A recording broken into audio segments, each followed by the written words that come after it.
सरस्वती नमस्तुभ्यं वरदे कामरूपिणी विद्यारम्भं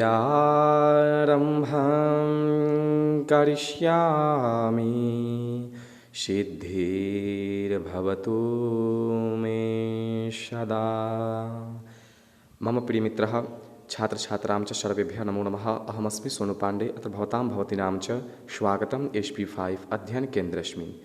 आज मैं इस वीडियो में मंगलम पाठ के 5 मंत्र के बारे में पुनः फिर से आपको बता करके इस पाठ का ऑब्जेक्टिव हिंदी में 39 है, 39 प्रश्न है, उन प्रश्नों का मैं उत्तर कराऊंगा। ठीक है, जो अगला वीडियो अपलोड करूंगा जल्दी ही, उस वीडियो में आपके पाठ्य पुस्तक का जो संस्कृत में प्रश्न है उसका मैं वस्तुनिष्ठ बना करके ऑब्जेक्टिव नेक्स्ट वीडियो में तुरंत ही जल्द ही अपलोड करूंगा। ठीक है, इस वीडियो में केवल हिंदी में प्रश्न रहेगा। ये जो आपका 5 मंत्र है मंगलम पाठ में, ठीक है, तो इन 5 मंत्र का मैंने व्याख्या पार्ट 1 वीडियो में कर दिया हूँ, जिसको आप जल्दी से देख लीजिए। और पार्ट 2 भी ज़रूर देखिएगा, क्योंकि उसमें आपका 2 प्रश्न है, एक आपका सारांश है जो कि आपके परीक्षा में आता है। ठीक है, और मैं एक बार पुनः रिपीट कर देता हूँ। यह जो आपका मंत्र है, हिरण्मयेन पात्रेण सत्यशापिहितं मुखम तत्वं पूखन्न पावृणु सत्य धर्माय दृष्टे, यह मंत्र ईशावास्य उपनिषद से लिया गया है, याद रखिएगा।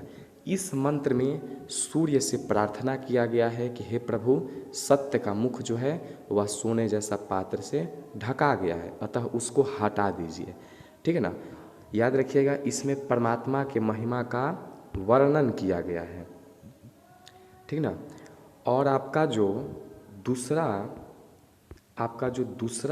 मंत्र है, अणोरड़ियान महतो महियान आत्मस्य जंतोर निहितो गुहायाम, इस मंत्र में आत्मा के गूढ़ रहस्य का वर्णन किया गया है। याद रखिएगा, आत्मा के गूढ़ रहस्य के बारे में किसमें चर्चा की गई है, तो मंत्र नंबर 2 में, जो आपका कठोपनिषद से लिया गया है, याद रखिएगा। ठीक है, तीसरा जो आपका मंत्र है वह है सत्यमेव जयते नानृतम सत्येन पंथा विततो देवयानः, अर्थात इसमें सत्य की प्राप्ति का वर्णन मुंडकोपनिषद में किया गया है, और ब्रह्मा या आत्मा की जो प्राप्ति है वह इसी तीसरा मंत्र में किया गया है मुंडकोपनिषद में। याद रखिएगा, आत्मा के प्राप्ति का जो चर्चा किया गया है या ब्रह्मा के प्राप्ति का, वह आपके मंत्र नंबर 3 में, जो कि मुंडकोपनिषद में किया गया है।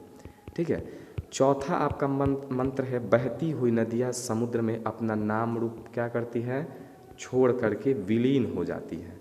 ठीक है, तो याद रखिएगा, यह मुंडकोपनिषद से, पहला जो है ईशावास्य से, दूसरा जो है कठोपनिषद से, तीसरा जो है मुंडकोपनिषद, चौथा क्या है, यह भी मुंडकोपनिषद से है। ठीक है, 5वां जो मंत्र है आपका, उसको देख लीजिए।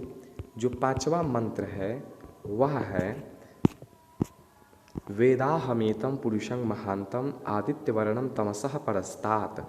देखिए, यह मंत्र श्वेताश्वतरोपनिषद से लिया गया है। इस मंत्र में आपका यह 5वां मंत्र है।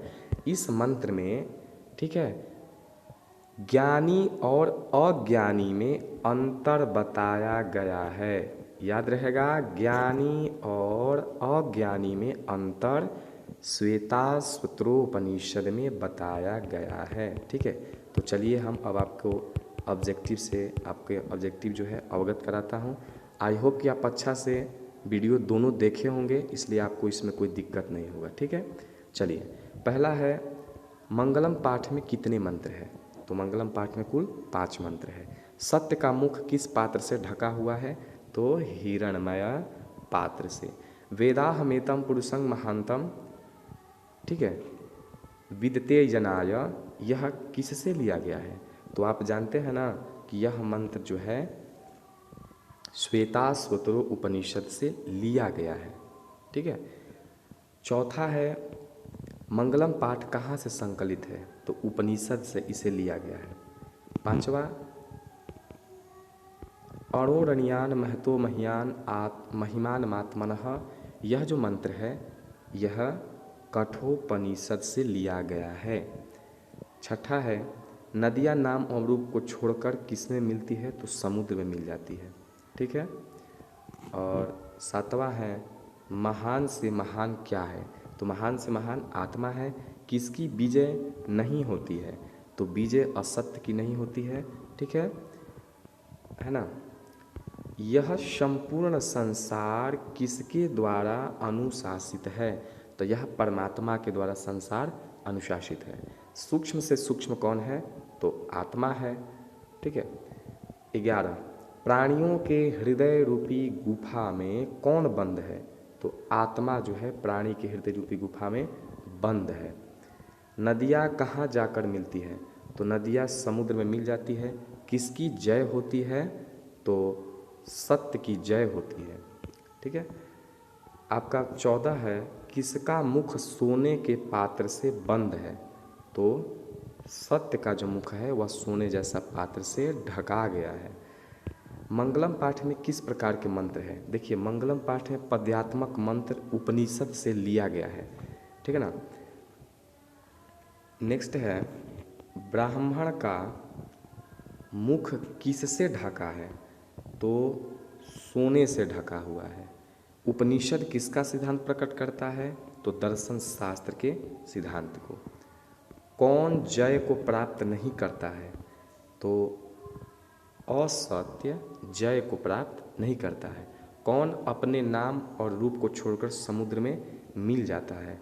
तो नदियाँ मिल जाती है ना। ठीक है। इसके बाद है, साधक किसको पार करते हैं? तो विद्वान और साधक जो होते हैं वह मृत्यु को पार कर जाते हैं। 5वां नंबर मंत्र में आपको मिलेगा। सत्य धर्म के लिए किसको हटा दें? तो हिरणमयीन पात्र को हटा दें। नेक्स्ट है, नदियाँ क्या छोड़कर समुद्र में मिल जाती है? तो नाम रूप छोड़ करके नदियाँ जो हैं समुद्र में मिल जाती हैं। ठीक है। उपनिषद के रचनाकार कौन है? तो महर्षि वेद व्यास है। मंगलम पाठ के रचनाकार कौन है? तो वही हुए महर्षि वेद व्यास जी। उपनिषद किसका अंतिम भाग है? तो यह वैदिक वांग्मय या साहित्य का अंतिम भाग है। किसे वश में नहीं किया जा सकता है? तो आत्मा को। विद्वान शोक रहित होकर किसको देखता है? तो वह परमात्मा को देखता है। ठीक है। नेक्स्ट है, सत्य से किसका रास्ता प्रशस्त होता है, माने बढ़ता है? तो देवलोक का। विद्वान अपना नाम छोड़कर किस में मिल जाते हैं? तो वह परमात्मा में विद्वान लोग मिल जाते हैं। ऋषि लोग देवलोक की प्राप्ति के लिए किस मार्ग को अपनाते हैं? तो सत्य मार्ग। हिरणमयन पात्रेण सत्यधर्माय दृष्टे किस उपनिषद का मंत्र है? तो यह है ईशावास्योपनिषद का। किताब आप देखिएगा पुस्तक तो आपको पता चलेगा। उपनिषद के अंतिम भाग में किसका सिद्धांत है? तो दर्शन शास्त्र का वर्णन मिला है। ठीक है। मंगलम पाठ के रचनाकार कौन है? महर्षि वेदव्यास। ब्रह्मा को प्राप्त करने के विषय में बताया गया। मैंने जस्ट शुरुआत में बताया था कि ब्रह्मा की प्राप्ति के लिए जो बताया गया है वह मुंडकोपनिषद में बताया गया है। ठीक है ना। सत्य से क्या प्राप्त होता है? तो देवलोक। आत्मा के गूढ़ रहस्य की व्याख्या किसमें की गई है? तो देखिए, आत्मा के गूढ़ रहस्य की व्याख्या कठोपनिषद, मैंने शुरू में बोला था। ठीक है। फिर उपनिषद के रचनाकार कौन है? तो महर्षि वेदव्यास। परमात्मा की महिमा का वर्णन किस में किया गया है? तो देखिए, सूर्य की जो स्तुति किया गया है भगवान से वह ईशावास्योपनिषद में पहला मंत्र में वर्णन किया गया है। ज्ञानी और अज्ञानी लोग में अंतर किस में बताया गया है? तो सबसे अंतिम जो मंत्र है श्वेतर उपनिषद में ज्ञानी और अज्ञानी में अंतर बताया गया। ठीक है। तो मैं आशा करता हूँ आपको अच्छा लगा होगा वीडियो, और प्रश्न हिंदी में ही है। जल्द ही मैं संस्कृत में अपलोड करूँगा बना करके वीडियो, और इससे आपको दोगुना फ़ायदा होगा, एक हिंदी में और एक संस्कृत में।